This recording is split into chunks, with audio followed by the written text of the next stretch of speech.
What's poppin' everybody, Saberwolf94 and welcome to a Pokemon TCG Overview on the Furret line. Whether you realize this or not, the Furret line is one of the most forgotten and neglected lines in terms of card prints, and this can't be understated, seeing as it's one of the oldest Pokemon debuting in Generation 2 in the Johto region.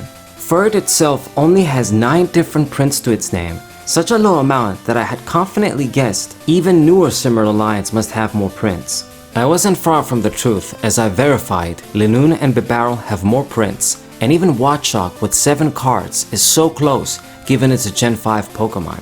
Furret attained some fame during the wait for the Dominant Pearl remakes with the random Furret on Escalator meme that started, and then unsurprisingly even more Furret memes followed. Having said that, I do want to take this chance to say I will never, ever fucking ever forgive them for how they treated and handled the DP remix, but we're gonna have to keep moving from that. So yes, very forgotten Pokemon outside of the Furret on Escalator memes, at least in the TCG. I don't think anyone's gonna be surprised to know none of its cards were very good, but maybe this aspect of neglect is what inspired me to cover it. Its pre-evolution sentret is also very simple to cover, having no cards with any Pokepowers, bodies, or abilities, or any Japanese exclusive cards. The earliest cards before Aquapolis had a psychic resistance, common for colorless Pokemon back then, and many sentret cards have attacks that reveal your opponent's hand or scouting top cards from the deck, letting you grab a card from yours or arranging the order in your opponent's case. As for Furret, the first original print debuts fittingly in Neo Genesis with the classy Ken Sugimori artwork. Bottom stats are fine for such a card, it only misses some slightly better HP. If not 80, at least 70 HP would have made it more decent, but 60 is definitely on that low side. Considering double colorless energy, Quick Attack is a solid attack back then, doing 20 with the chance of doing 30 on a coin flip. Here's the problem, Tauros from Jungle shares the same HP, same first attack, and only a slightly worse retreat as just a basic Pokemon. Its second attack is also more useful compared to Furret's Slam attack, flipping more coins and on average doing 30 for 3. It wasn't that special, especially when Hitmonchan and other fighting Pokemon could threaten it. Whitney's Furret is the only Japanese exclusive card it gets from the Versus series, and it isn't really an improvement besides sharing the same 60 HP as a basic Pokemon. Then again, it also loses the psychic resistance, so in the end, the Neo Genesis one might still be better overall. Aquapolis Furret is the only one with an effect through a Pokepower, but it's underwhelming. You can shuffle 2 cards from your hand back in your deck to grab any energy card. Objectively a big cost just to get an energy, but it will allow you to get special energies too, like DCE. It probably wouldn't be too bad if the cost was only 1 card, or just let you grab only 1 basic energy for free every turn, considering it has better HP and a consistent solid 30 for 2, compatible with DCE as well.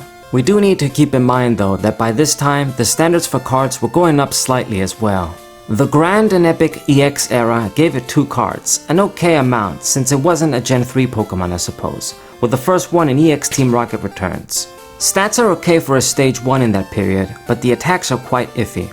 Quick Change does give you the amazing opportunity to grab up to 3 of any card in your deck, but you have to put that many back from your hand first.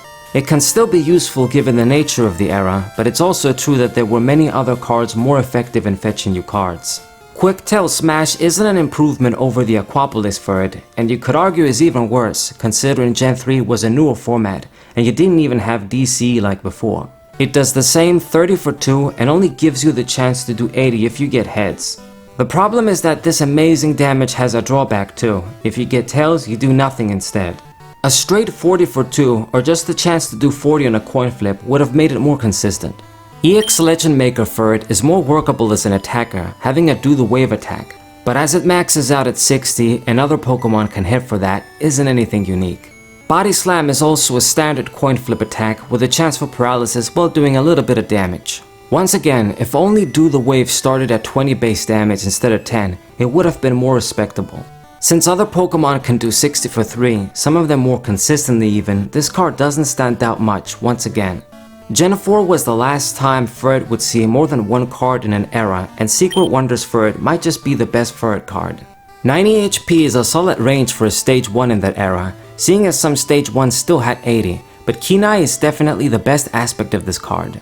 It allows you to grab any 2 cards from your deck, and you don't even need to commit an energy for this attack. Seeing as you have to use your attack, this certainly isn't the fastest method to grab cards, but could definitely be workable depending on your deck. You also get additional merit from Baton Pass, doing a solid 40 for 2 with the option to hidden switch to a new Pokemon. This will also move all energies to Furret on the new active Pokemon, letting you power up a new Pokemon quicker, but putting that new Pokemon in harm's way too. It technically still counts as energy conservation though. If Furret can't afford to remain active anymore, at least you can still use its energies on a different Pokemon. Unfortunately, Furret from Heart Gold Soul Silver is a common case of a worse print than a predecessor in the same era. It's so blatant here too. Worse HP, weakness updated to ×2, an objectively worse searching attack, and even a worse second attack. What the hell? 13 years later after this card, Furret would only see 2 more cards as of now, skipping Gen 5 and Gen 7 completely. The first one is Furret from Flashfire, and you don't have to be a deep thinker to draw a conclusion here. No improvement in terms of stats in eras where all regular Pokemon got neglected and both attacks are really bad. Darkness Ablaze Furret is the last and latest card it has, and it was also designed and printed as filler with no regard of the format and all the power rulebox Pokemon have. At 110 HP in the Sword and Shield era, this card always gets KO'd with almost any attack. Using Feeling Fine to draw 3 cards is too slow, and Tail Smash is an insulting joke considering even if it did a consistent 90 for 1, this wouldn't have been a top meta card. That's what we learned from Vivid Voltage Dunfan, and I'll never stop saying that. And there you have it, all the Furret cards ever printed. No special cards or promos, not really any high tier meta cards, and only one Japanese exclusive card. Out of the other Pokemon I reviewed in this series, Furret now easily holds the record as the weakest card.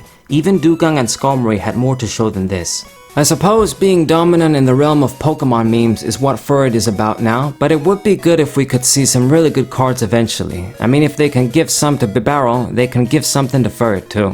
Thank you guys for watching this TCG overview, and I hope you enjoyed it. You can leave your suggestion for a Pokemon line you'd like me to cover next, and I might eventually cover it. Show some love to Furret by liking and sharing this video, and subscribe to the channel for all things Pokemon and more.